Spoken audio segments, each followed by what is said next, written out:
नमस्कार। RJ रुविका Sharma channel में आप सभी का स्वागत है। आज की हमारी कहानी का नाम है उपदेश। ये हमारे एक सब्सक्राइबर कह लीजिए या फिर एक कमेंटर कह लीजिए, उनकी फरमाइश पर सुनाई जा रही है। उपदेश कहानी के लेखक हैं मुंशी प्रेमचंद्र जी। कहानी को शुरू करने से पहले मैं आप सभी से अनुरोध करना चाहती हूँ कि अगर आप हमारे चैनल पर नए हैं तो चैनल को सब्सक्राइब करें। वीडियो अगर आपको पसंद आए तो लाइक करें, शेयर करें, हमें कमेंट करके बताएं कि आप कौन सी कहानियाँ सुनना चाहते हैं। तो चलिए बिना समय व्यर्थ किए कहानी शुरू करते हैं। प्रयाग के सुशिक्षित समाज में पंडित देवरत्न शर्मा वास्तव में एक रत्न थे। शिक्षा भी उन्होंने उच्च श्रेणी की पाई थी और कुल के भी अच्छे थे। न्यायशीला गवर्नमेंट ने उन्हें एक उच्च पद पर नियुक्त करना चाहा, पर उन्होंने अपनी स्वतंत्रता का घात करना उचित न समझा। उनके कई शुभचिंतक मित्रों ने बहुत समझाया कि सुअवसर को हाथ से मत जाने दो। सरकारी नौकरी बड़े भाग्य से मिलती है, बड़े बड़े लोग इसके लिए तरसते हैं और कामना लिए ही संसार से प्रस्थान कर जाते हैं। अपने कुल की कीर्ति उज्जवल करने का इससे सुगम और मार्ग नहीं है। इसे कल्प वृक्ष समझो। विभव, संपत्ति, सम्मान और ख्याति, यह सब इसके दास है। रह गई देश सेवा, सो तुम ही देश के लिए प्राण क्यों देते हो? इस नगर में अनेक बड़े बड़े विद्वान और धनवान पुरुष हैं जो सुख चैन से बंगलों में रहते हैं, मोटरों पर हर आते हैं, धूल की आंधी उड़ाते घूमते हैं। क्या वे लोग देश सेवक नहीं हैं? जब आवश्यकता होती है या कोई अवसर आता है तो वे देश सेवा में निमग्न हो जाते हैं। अभी जब म्युनिसिपल चुनाव का झगड़ा छिड़ा तो मेयो हॉल के हाथे में मोटरों का तांता लगा हुआ था। भवन के भीतर राष्ट्रीय गीतों और व्याख्यानों की भरमार थी, पर इनमें कौन ऐसा है जिसने स्वार्थ को तितांजलि दे रखी हो? संसार का नियम ही है कि पहले घर में दिया जलाकर तब मस्जिद में जलाया जाता है। सच्ची बात तो यह है कि जातीयता की चर्चा कुछ कॉलेज के विद्यार्थियों को ही शोभा देती है। जब संसार में प्रवेश हुआ तो कहाँ की जाति और कहाँ की जातीय चर्चा। संसार की यही रीति है। फिर तुम्ही को काजी बनने की क्या जरूरत? यदि सूक्ष्म दृष्टि से देखा जाए तो सरकारी पद पाकर मनुष्य अपने देश भाइयों की जैसी सच्ची सेवा कर सकता है, वैसी किसी अन्य व्यवस्था से कदापि नहीं कर सकता। एक दयालु दरोगा सैकड़ों जातीय सेवकों से अच्छा है। एक न्यायशील धर्मपरायण मजिस्ट्रेट सभी जातीय दानवीरों से अधिक सेवा कर सकता है। इसके लिए केवल हृदय में लगन चाहिए। हाँ, मनुष्य चाहे जिस अवस्था में हो देश का हित साधन कर सकता है। इसीलिए अब अधिक आगा पीछा न करो, झटपट पद को स्वीकार कर लो। शर्मा जी को और युक्तियां कुछ न जची, पर इस अंतिम युक्ति की सारगर्भिता से वह इनकार न कर पाए। लेकिन फिर भी चाहे नियम परायणता के कारण, चाहे केवल आलस्य के वश, जो बहुधा ऐसी दशा में जातीय सेवा का गौरव पा जाता है, उन्होंने नौकरी से अलग रहने में ही अपना कल्याण समझा। उनके स्वार्थ त्याग पर कॉलेज के नवयुवकों ने उन्हें खूब बधाइयां दी। इस आत्म विजय पर एक जातीय ड्रामा खेला गया जिसके नायक हमारे शर्मा जी ही थे। समाज की उच्च श्रेणियों में इस आत्मत्याग की चर्चा हुई और शर्मा जी को अच्छी खासी ख्याति प्राप्त हो गई। इसी से वह कुछ वर्षों से जातीय सेवा में लीन रहते थे। इस सेवा का अधिक भाग समाचार पत्रों के अवलोकन में बीतता था, जो जातीय सेवा का ही एक विशेष अंग समझा जाता है। इसके अतिरिक्त वह पत्रों के लिए लेख लिखते, सभाएं करते, उनमें फड़कते हुए व्याख्यान देते थे। शर्मा जी फ्री लाइब्रेरी के सेक्रेटरी, स्टूडेंट एसोसिएशन के सभापति, सोशल सर्विस लीग के सहायक मंत्री और प्राइमरी एजुकेशन कमेटी के संस्थापक थे। कृषि संबंधी विषयों से उन्हें विशेष प्रेम था। पत्रों में जहां कहीं किसी नई खाद या किसी नवीन आविष्कार का वर्णन देखते, तत्काल उस पर लाल पेंसिल से निशान कर देते और अपने लेखों में उसकी चर्चा करते थे। किंतु शहर से थोड़ी दूर पर उनका एक बड़ा ग्राम होने पर भी वह अपने किसी आसामी से परिचित नहीं थे। यहाँ तक कि कभी प्रयाग के सरकारी कृषि क्षेत्र की सेवा करने ना गए। उसी मोहल्ले में एक लाला बाबूलाल रहते थे। वे वकील के मुहर्रिर थे, थोड़ी सी उर्दू हिंदी जानते थे और उसी से अपना काम भली भांति चला लेते। सूरज शक्ल के कुछ सुंदर न थे। उस शक्ल पर मऊ के चारखाने की लंबी अचकन और भी शोभा देती थी। जूता भी देसी ही पहनते थे। यद्यपि कभी कभी वे कड़वे तेल से उसकी सेवा किया करते, पर वह नीच स्वभाव के अनुसार उन्हें काटने से न चूकता था। बेचारे को साल के 6 महीने पैरों में मलहम लगानी पड़ती। बहुधा नंगे पांव कचहरी जाते, पर कंजूस कहलाने के भाग्य से जूतों को हाथ में ले जाते।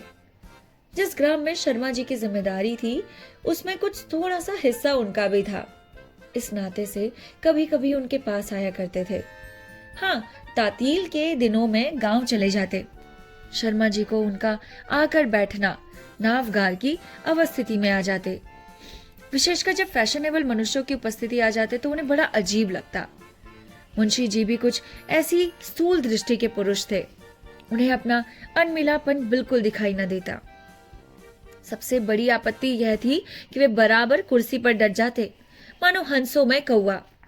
उस समय मित्रगण अंग्रेजी में बातें करने लगते और बाबूलाल को शूद्र बुद्धि, झक्की, बौडम, बुद्धू इन सभी उपाधियों का पात्र बनाते। कभी कभी उनकी हंसी उड़ाते। शर्मा जी में इतनी सज्जनता अवश्य थी कि वे अपने विचारहीन मित्र को यथाशक्ति निरादर से बचाते थे। यथार्थ में बाबूलाल जी की शर्मा जी पर सच्ची भक्ति थी। एक तो वह बीए पास थे, दूसरे वे देशभक्त थे। बाबूलाल जैसे विद्याहीन मनुष्य का ऐसे रत्न को आदरणीय समझना कुछ अस्वाभाविक न था। एक बार प्रयाग में प्लेग का प्रकोप हुआ। अब प्रकोप ऐसा हुआ कि भैया सबके जाने लगी। शहर के रईस लोग भाग निकले। बेचारे गरीब चूहों की भांति पटापट मरने लगे। शर्मा जी ने भी चलने की ठानी, लेकिन सोशल सर्विस लीग के वे मंत्री ठहरे। ऐसे अवसर पर निकलने भागने में बदनामी का भय था। बहाना ढूंढा। लीग के प्राय सभी कॉलेज में पढ़ते थे। उन्हें बुलाकर इन शब्दों में अपना अभिप्राय प्रकट किया। मित्र वृंद, आप अपनी जाति के दीपक हैं। आप ही इस मरणोन्मुखी जाति के आशा स्थल हैं। आज हम पर विपत्ति की घटाएं छाई हुई हैं। ऐसी अवस्था में हमारी आंखें आपकी ओर ना उठे तो किसकी ओर उठेंगी? मित्र, इस जीवन में देश सेवा के अवसर बड़े सौभाग्य से मिलता करते हैं। कौन जानता है कि परमात्मा ने तुम्हारी परीक्षा के लिए ही ये वज्र प्रहार किया है। जनता को दिखा दो कि तुम वीरों का हृदय रखते हो, जो कितने ही संकट पड़ने पर विचलित नहीं होता। हाँ, दिखा दो कि वह वीर प्रवासिनी पवित्र भूमि जिसने हरिश्चंद्र और भरत को उत्पन्न किया, आज भी शून्य गर्भा नहीं है। जिस जाति के युवकों में अपने पीड़ित भाइयों के प्रति ऐसी करुणा और अटल प्रेम है, वह संसार में सदैव यश कीर्ति के भागी रहेगी। आइए हम कमर बांधकर कर्म क्षेत्र में उतर पड़े। इसमें संदेह नहीं कि काम कठिन है, राह बीहड़ है। आपको अपने अमोद प्रमोद और अपने हॉकी टेनिस, अपने मिल और मिल्टन को छोड़ना पड़ेगा। तुम जरा हिचकोगे, हटोगे और मुंह फेर लोगे, लेकिन भाइयों, जातीय सेवा का स्वर्गीय आनंद सहज में नहीं मिल सकता। हमारा पुरुषत्व, हमारा मनोबल, हमारा शरीर यदि जाति के काम ना आवे तो वह व्यर्थ है। मेरी प्रबल आशंका थी कि इस शुभ कार्य को मैं तुम्हारा हाथ बटा सकूं, पर आज ही देहातों में भी बीमारी फैलने का समाचार मिला है। इसलिए ये मैं यहाँ का काम करके आपके सुयोग्य सुदृढ़ हाथों में सौंपकर देहात में जाता हूँ कि यथासाध्य देहाती भाइयों की सेवा करूं। मुझे विश्वास है कि आप सहस्र मातृत्व के प्रति अपना कर्तव्य पालन करेंगे। इस तरह गला छुड़ाकर शर्मा जी संध्या समय स्टेशन पहुंचे, पर मन में कुछ मलिन था। अपनी इस कायरता और निर्बलता पर मन ही मन लज्जित थे। संयोगवश स्टेशन पर उनके एक वकील मित्र मिल गए। ये वही वकील थे जिनके आश्रय में बाबूलाल का निर्वाह होता था। यह भी भागे जा रहे थे। बोले, कहिए शर्मा जी, किधर चले? क्या भाग खड़े हुए? शर्मा जी पर घड़ों पानी पड़ गया। समरकल बोले, भागू क्यों? सारा शहर क्यों भागा जा रहा है? मैं ऐसा कायर नहीं हूं। यार क्या बातें करते हो? अच्छा बताओ, कहाँ जा रहे हो? देहातों में बीमारी फैल रही है, वहां पर कुछ रिलीफ का काम करूंगा। बिल्कुल झूठ। अभी मैं डिस्ट्रिक्ट गजट देख के चला आ रहा हूं। शहर के बाहर कहीं बीमारी का नाम नहीं है। शर्मा जी निरुत्तर होकर विवाद कर सकते थे। बोले, गजट को आप देववाड़ी समझते होंगे, मैं नहीं समझता। अरे आपके कान में तो आकाश के दूध कह गए होंगे। साफ साफ क्यों नहीं कहते कि जान के डर से भागे जा रहे हो। अरे शहर के बाहर तो कहीं गांव में है ही नहीं बीमारी, और बोलते हो बीमारी गांव में है। अगर सेवा करनी है तो यहाँ के लोगों की करो ना। अच्छा जी, मान लीजिए यही सही, तो क्या पाप कर रहा हूं? सबको अपनी जान प्यारी होती है। हाँ, आ गए ना राह पर। यह मर्दों की सी बात है। अपने जीवन की रक्षा करना शास्त्र का पहला नियम है, लेकिन अब भूल कर भी देशभक्ति की डींग न मारिएगा। इस काम के लिए बड़ी दृढ़ता और आत्मिक बल की आवश्यकता है। स्वार्थ और देशभक्ति में विरोधात्मक अंतर है। देश पर मिट जाने वालों को देश सेवक का सर्वोच्च पद प्राप्त होता है। वाचालता और कोरी कलम घिसने से देश सेवा नहीं होती। अरे कम से कम मैं तो अखबार पढ़ने का यह गौरव नहीं दे सकता। अब कभी कभी बढ़ बढ़कर बातें ना कीजिएगा मेरे सामने। हाँ, आप लोग अपने सिवा सारे संसार को स्वार्थंत समझते हैं, इसी से कहता हूं। शर्मा जी ने उद्दंडता का कोई उत्तर न दिया। घृणा से मुंह फेरकर गाड़ी में बैठ गए। तीसरे ही स्टेशन पर शर्मा जी उतर पड़े। वकील की कठोर बात से खिन्न हो रहे थे। चाहते थे कि उसकी आंख बचाकर निकल जाए, पर देख ही लिया और हंसकर बोला, क्या आपके गांव में भी प्लेग का दौरा हुआ है? शर्मा जी ने कुछ उत्तर न दिया। बहली पर जा बैठे। कई बेगार हाजिर थे। उन्होंने असबाब उठाया। फागुन का महीना था। आमों के बेर से महकती हुई मंद मंद वायु चल रही थी। कभी कभी कोयल की सुरीली तान सुनाई दे जाती। खलिहानों में किसी आनंद से उन्मत्त हो होकर फाग गा रहे थे। लेकिन शर्मा जी को अपनी फटकार पर ऐसी ग्लानि थी कि इस चित्ताकर्षक वस्तुओं का उन्हें कोई ध्यान न हुआ। थोड़ी देर बाद वे ग्राम में पहुंचे। शर्मा जी के स्वर्गवास पिता एक रसिक पुरुष थे।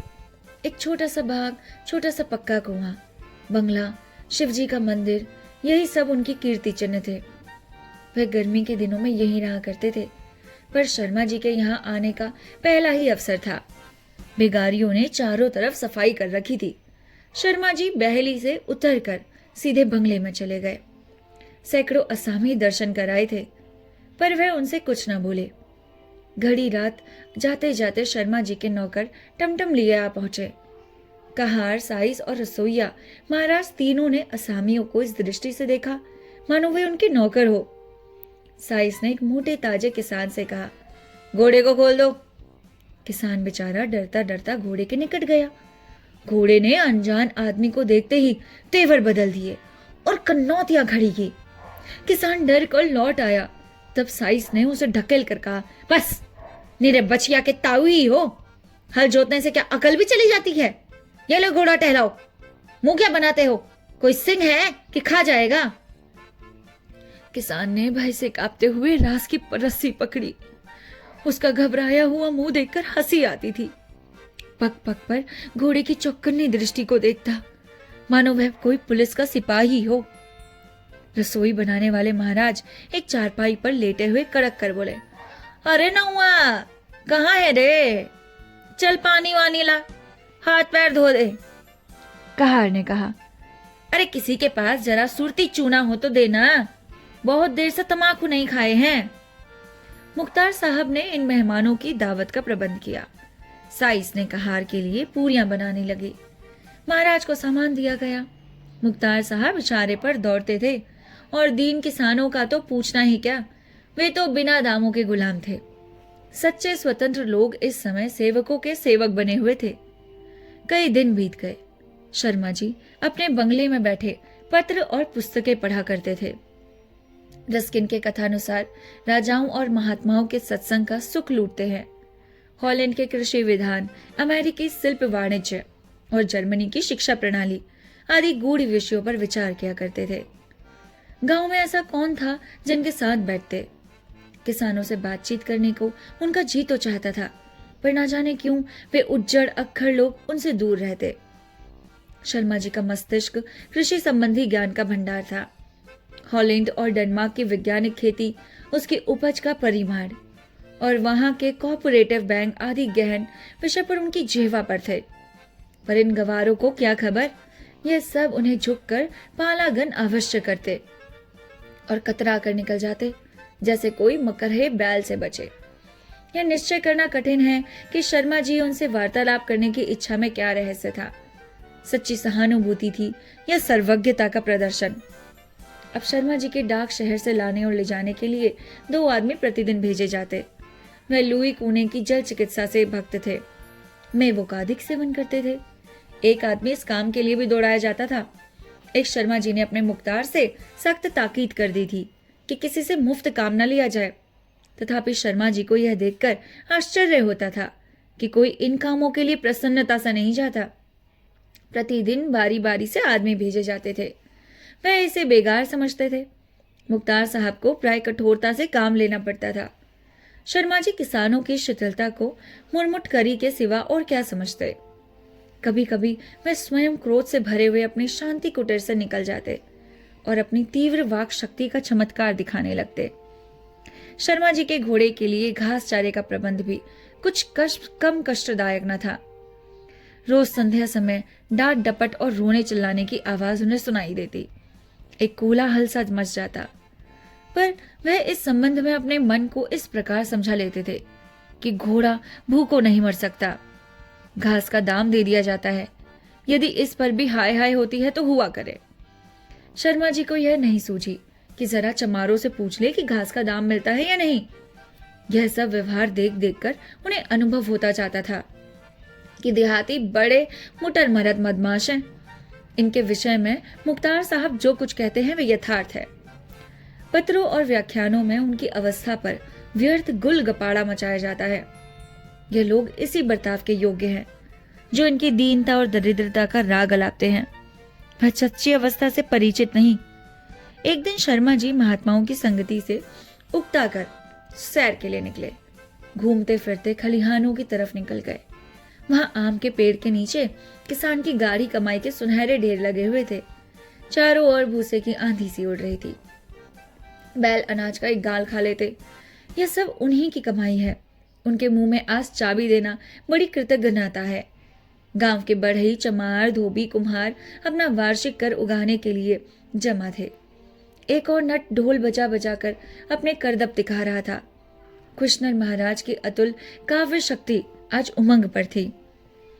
शर्मा जी इस दृश्य से बहुत प्रसन्न हुए, परंतु इस उल्लास में उन्होंने अपने कई सिपाही दिखाई दिए जो लठ लिए अनाज के ढेरों के पास जमा थे। पुष्प वाटिका में ढूंढ जैसा भद्दा दिखाई देता था, अथवा ललित संगीत में जैसे कोई बेसुरी तान कानों को अप्रिय लगती है। उसी तरह शर्मा जी की सहृदयता दृष्टि में ये मंडराते हुए सिपाही दिखाई दिए। उन्होंने निकट जाकर एक सिपाही को बुलाया। उन्हें देखते ही सबके सब पगड़ियां संभालते हुए दौड़े। शर्मा जी ने पूछा, तुम लोग यहाँ इस तरह क्यों बैठे हो? एक सिपाही ने उत्तर दिया, सरकार, हम लोग असामियों के सर पर सवार न रहें तो कौड़ी वसूल ना हो। अनाज घर में जाने की देर है, फिर वह सीधे बात भी ना करेंगे। बड़े सरकश लोग हैं। हम लोग रात की रात बैठे रहते हैं, इतने पर भी जहां आग झपकी ढेर गायब हुआ। ओ, तो तुम लोग यहाँ पे कब तक रहोगे? हुजूर, बनियों को बुलाकर अपने सामान अनाज तौलते हैं। जो कुछ मिलता है उसमें से लगान काट कर बाकी असामी को दे देते हैं। अच्छा, शर्मा जी सोचने लगे, जब ये हाल है तो इन किसानों की अवस्था क्यों खराब ना हो। ये बेचारे अपने धन के मालिक नहीं, उसे अपने पास रख कर अच्छे अवसर पर बेच नहीं सकते। इस कष्ट का निवारण कैसे किया जाए? यदि मैं इस समय इनके साथ रियायत कर दूं तो लगान कैसे वसूल होगा? इस विषय पर विचार करते हुए वहां से चल दिए। सिपाहियों ने साथ चलना चाहा, पर अपने मना कर दिया। भीड़ भाड़ से उन्हें उलझन होती थी। अकेले ही गांव में घूमने लगे। छोटा सा गांव था, पर सफाई का कहीं नाम न था। चारों ओर से दुर्गंध उठ रही थी। किसी के दरवाजे पर गोबर सड़ रहा था, तो कहीं कीचड़ और कूड़े का ढेर वायु की विषैली बना रहा था। घरों के पास ही घूर पर खाद के लिए गोबर फेंका हुआ था, जिससे गांव में गंदगी फैल के साथ साथ खाद का सारा अंश धूप और हवा के साथ गायब हो जाता। गांव के मकान तथा रास्ते बेसिले ढंग और टूटे फूटे थे। मोरियों से गंदे पानी के निकास का कोई प्रबंध न होने की वजह से दुर्गंध से दम घुटता था। शर्मा जी के नाक पर रुमाल लगा ली, सांस रोककर तेजी से चलने लगे। बहुत जी घबराया तो दौड़े और हाफते हुए एक सघन नीम के वृक्ष की छाया पर आ खड़े हुए। अभी अच्छी तरह सांस भी न ले पाए कि बाबूलाल ने आकर पाला पर गन कर दिया और पूछा, क्या कोई सांड था? शर्मा जी सांस खींचकर बोले, सांड से अधिक भयंकर विषैली हवा थी। ओह, ये लोग ऐसी गंदगी में रहते हैं। रहते क्या है, किसी तरह जीवन के दिन पूरे करते हैं। पर ये तो साफ जगह है ना? जी हाँ, इस तरह गांव के किनारे तक साफ जगह मिलेगी। तो उधर इतना मैला क्यों? गुस्ताखी माफ हो तो कहूं। अरे प्राण दान मांगा होता। सच बताओ क्या बात है? एक तरफ ऐसी स्वच्छता और दूसरी तरफ वे गंदगी। ये मेरा हिस्सा है और वह आपका हिस्सा है। मैं अपने हिस्से की देखरेख स्वयं करता हूं, पर आपका हिस्सा नौकरों की कृपा के अधीन है। ये बात है। आखिर आप क्या करते हैं? और कुछ नहीं, केवल ताकीद करता रहता हूं। जहां अधिक मैलापन दिखता है स्वयं साफ करता हूं। मैंने सफाई का एक इनाम नियत कर दिया है, जो प्रति माह सबसे साफ घर के मालिक को मिलता है। शर्मा जी के लिए एक कुर्सी रख दी गई। वे उस पर बैठ गए और बोले, क्या आप आज ही आए हैं? जी हाँ, कल तालील हुई है। आप जानते हैं कि तालील के दिन मैं यहीं रहता हूँ। ओह, शहर के क्या रंग ढंग है। वही हाल, बल्कि और भी खराब। सोशल सर्विस लीग वाले भी गायब हो गए। गरीबों के घर में मुर्दे पड़े हुए हैं। बाजार बंद हो गए। खाने को अनाज नहीं मिलता। भला बताओ तो, ऐसी आग में मैं वहां कैसे रहता? बस लोगों ने मेरी ही जान सस्ती समझ रखी है। जिस दिन मैं यहाँ आ रहा था, आपके वकील साहब मिल गए। बेतरह गर्म हो पड़े। मुझे देशभक्ति के उपदेश देने लगे। जिन्हें कभी भूल कर कभी देश का ध्यान भी नहीं आता, वो मुझे उपदेश देना अपना कर्तव्य समझते हैं। कुछ ही देशभक्ति का दावा है। जिसे देखो वही तो देश सेवक बना फिरता है। जो लोग 100 रुपए अपने भोग विलास में फूकते हैं, उनकी गणना भी जाति में करते हैं। हाँ, मैं तो फिर भी कुछ ना कुछ करता हूँ। मैं अभी मनुष्य हूँ, कोई देवता नहीं। धन की अभिलाषा अवश्य है। मैं जो अपना जीवन पत्रों के लिए लेख लिखने में काटता हूँ, देश हित की चिंता में मग्न रहता हूँ, उसके लिए मेरा इतना सम्मान बहुत समझा जाता है। जब किसी सेठ जी या किसी वकील साहब के दरे दौलत पर हाजिर हो जाऊं, तो वह कृपा करके मेरा कुशल समाचार पूछ लें। हाँ, उस पर भी यदि दुर्भाग्यवश किसी चंदे के संबंध में जाता हूं, तो मुझे यम का दूत समझते हैं। ऐसी रुखाई के व्यवहार करते हैं जिससे सारा उत्साह भंग हो जाता है। यह सब आपत्तियां तो मैं झेल लूं, पर जब किसी सभा का सभापति चुनने का समय आता है, तो कोई वकील साहब उसके पात्र समझे जाते हैं, जिन्हें अपने धन के सिवा उक्त पद पर अधिकार नहीं। तो भाई, जो गुड़ खाए वे कान छिदावे। देश हितैषियों का पुरस्कार यही जातीय सम्मान है। वहां तक मेरी पहुंच ही नहीं जाती, तो व्यर्थ क्यों जाने दो। यदि कुछ 8 वर्ष मैंने लक्ष्मी की आराधना में व्यतीत किए होते, तो अब तक मेरी गिनती बड़े आदमियों में होती। अभी मैंने कितने ही परिश्रम से देहाती बैंकों पर लेख लिखा। महीनों तक उसकी तैयारी में लगे। सैकड़ों पत्र पत्रिकाओं के पन्ने उलटने पड़े। किसी ने उसे पढ़ने का कष्ट भी ना उठाया। यदि इतना परिश्रम किसी और काम में किया होता, तो कम से कम स्वार्थ तो सिद्ध होता। मुझे ज्ञात है कि इन बातों से कोई नहीं पूछता। सम्मान और कीर्ति, ये सब धन के नौकर हैं। आपका कहना यथार्थ है, पर आप जैसे महानुभाव इन बातों को मन में लगावे, तो ये काम कौन करेगा? वही करेंगे जो ऑनरेबल बने फिरते हैं, या जो नगर को पिता कहलाते हैं। मैं तो अब देशाटन करूंगा, संसार की हवा खाऊंगा। बाबूलाल समझ गए कि यह महाशय इस समय आपे में नहीं। विषय बदल कर पूछा, यह तो बताइए, आपने देहात को कैसे पसंद किया? आप तो पहले यहाँ आए हैं। हाँ, बस यही कि बैठे बैठे जी घबराता है। कुछ नए अनुभव अवश्य प्राप्त हुए हैं। कुछ भ्रम दूर हो गए। पहले समझता था कि किसान बड़े दीन दुखी होते हैं। अब मालूम हुआ कि ये मुटर मरद अनुदार और दुष्ट हैं। सीधे बात ना सुनेंगे, पर कड़ाई से जो चाहे काम करा लो। बस निरे पशु हैं। और तो और लगान के लिए भी उनके सर पर सवार रहने की जरूरत है। टल जाओ तो कौड़ी वसूल कर लो, नालिश कीजिए, बेदखली जारी कीजिए, कुर्की कराइए, ये सब आपत्तियां सहेंगे, पर समय पर रुपया नहीं देना जानते। यह सब मेरे लिए नई बातें हैं। मुझे अब तक इनसे जो सहानुभूति थी वह अब नहीं है। पत्रों में इनकी हीनावस्था के जो मरसरिये गाए जाते थे वह सर्वथा कल्पित है। आप बताइए, आपका क्या विचार है? बाबूलाल ने सोचकर जवाब दिया, मुझे तो अब तक कोई शिकायत नहीं हुई। मेरा अनुभव यह है कि ये लोग बड़े शीलवान, नम्र और कृतज्ञ होते हैं, परंतु उनके ये गुण उन्हीं को मिलते हैं जो अच्छे से इनके साथ बर्ताव करे। विश्वास कीजिए, तब वह आप पर विश्वास करेंगे। आप कहेंगे इस विषय में अग्रसर होना उनका काम है, और आपका यह कहना उचित भी है।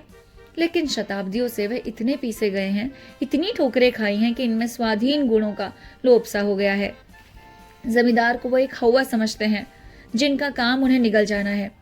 वह उनका मुकाबला नहीं कर सकते, इसीलिए थोड़े छल और कपट से काम लेते हैं। निर्धनों का एकमात्र आधार है।